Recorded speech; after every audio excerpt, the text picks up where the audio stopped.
The life and work of Christopher Okigbo. I have written and been quoted elsewhere as saying that Christopher Ifekandu Okigbo was the finest Nigerian poet of his generation. But I believe as his works becomes better and more widely known in the world, he will also be recognized as one of the most remarkable anywhere in our time. For while other poets wrote good poems, Okigbo conjured up for us an amazing haunting poetic firmament of a wild and violent beauty. 40 years later, I still stand by that assessment. Christopher and I kept in touch after we graduated from Government College Umuahia, and our friendship grew during our time at University College Ibadan. He studied the classics and took classes in Latin, a subject that was not available at Government College Umuahia. A rumor I heard at the time was that a teacher at Yaba High College, who had been Pius Okigbo's teacher, Christopher's senior brother, Professor E. A. Kedo, had wanted Pius to study classics, but Pius did not want to, and instead traveled to America to study economics at Northwestern University. Pius later became arguably the continent's leading thinker in that field. By the time Christopher got to University College Ibadan, Professor Kedo was now a professor of the classics and later Dean of the Faculty of Arts. He persuaded Christopher to take a major in the classics. Christopher did, although he had a myriad of other interests. He was involved in all aspects of campus life and had a very active social calendar. He was a member of every cultural, literary, intellectual, and political organization, club, and association. He and I were founding members of the notable Mbari Club, which was led by Ulibaya, our professor. Okigbo was also the editor-in-chief of the University Weekly, the campus newspaper. His legendary creative work was first noted at Umuahia, where the teachers encouraged this budding talent. Later, at the University College Ibadan, he published a number of poems in Hon, the university magazine edited by J.P. Clark. He also published his work in Wole Soyinka's Black Orpheus and Transition, and then produced a number of critically acclaimed poetry collections, including the groundbreaking classics Heaven's Gate and Labyrinths. After graduation, his reputation as a talented intellectual spread like a Savannah bushfire. He was highly sought after. He rapidly ran up a list of jobs that read like a manual of careers: civil servant, businessman, teacher, librarian, publisher, industrialist, and soldier. I am told that Chike Moma, a professional librarian, was somewhat scandalized when Okigbo announced that he was going to Nsukka to be interviewed for a position in the library of the new university. Reminded that he knew nothing about librarianship, Okigbo blithely replied that he had bought a book on the subject, which he intended to read during the 400-mile journey to the interview, and he got the job. Christopher could not enter or leave a room unremarked, yet he was not extravagant in manner or appearance. There was something about him not easy to define, a certain inevitability of drama and events. There was a day, back when my family still lived in Lagos, when my wife, Christy, overheard some people talking quite early in the morning on our patio. Startled and a bit frightened, she wondered what was going on. A few minutes later, she smelled the aroma of food. At this point, her curiosity was piqued. What was the cook doing so early in the morning? She thought out loud. She put on her robe and went to find out.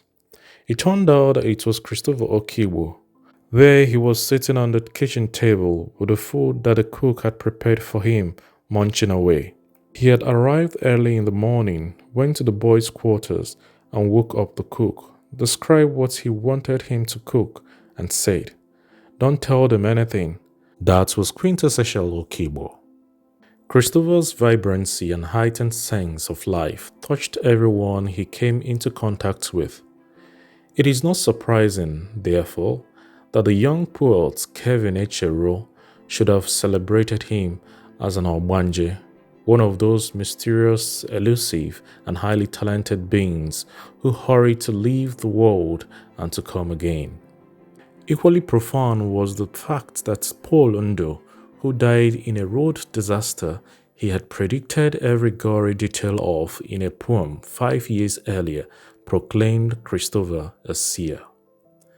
Christopher never took anti-malarial drugs because he rather enjoyed the cozy, delirious fever he had when malaria got him down, about once a year. He relished challenges, and the more unusual or difficult, the better it made him feel. Although he turned his hand to many things, he never did anything badly or half-heartedly. The experience of the Igbo community from the pogroms onward had different effects on different people. There were a multitude of reactions: anger, loathing, sorrow, concern, depression, etc. These sentiments, in Okigbo's case, somehow transformed into a very strong pro-Biafran feeling. He had no doubt at all in his mind about Biafra and the need for the country to be a free and separate nation. That strong stance was something new for Christopher. The intensity of Christopher's dedication to the Biafran cause was so deep that I remember hearing him get into a raucous debate with his elder brother Pius. Apparently, the cause of the flare-up of emotions was a discussion about Biafran sovereignty and its importance for the Easterners, particularly the Igbo, to create a state of their own and secede from the Federal Republic of Nigeria. Pius Okigbo was not, at least initially, very strong in his support of the idea of separation. This position outraged the much younger Christopher, who rebuked Pius by saying, "Don't let what happened to Ironsi repeat itself," implying that Pius, in his determination to preserve one Nigeria, should be careful not to be destroyed by Nigeria like Ironsi was, during the time he was trying to appease extremists. Pius was so shocked by the rebuke that he turned to me, raised his hands in disbelief and said, "Uncle Chris," in a sarcastic tone. Pius Okigbo was a very senior economist and part of the diplomatic corps representing Nigeria in several capacities, so he was a bit worried about what was going on in the East and in Nigeria as a whole, and rightfully so. Later, as the atrocities against the Igbos in particular intensified, Pius Okigbo's position solidified squarely on Biafra's side. At that point, the pressure of war was being felt. Now, unbeknownst to us, Christopher had joined the army, whereas I did not find the army particularly exciting or interesting. For whatever reason, Okigbo was enthralled by the military. He would keep you up at night telling you stories of what Nzogwu and the other officers said. When Okigbo decided to join the army, he went to great lengths to conceal his intention from me, for fear, no doubt, that I might attempt to dissuade him. I probably would have tried. He made up an elaborate story about an imminent and secret mission he was asked to undertake to Europe that puts me totally off the scent. But to make absolutely certain, he borrowed my traveling bag and left his brown briefcase with me.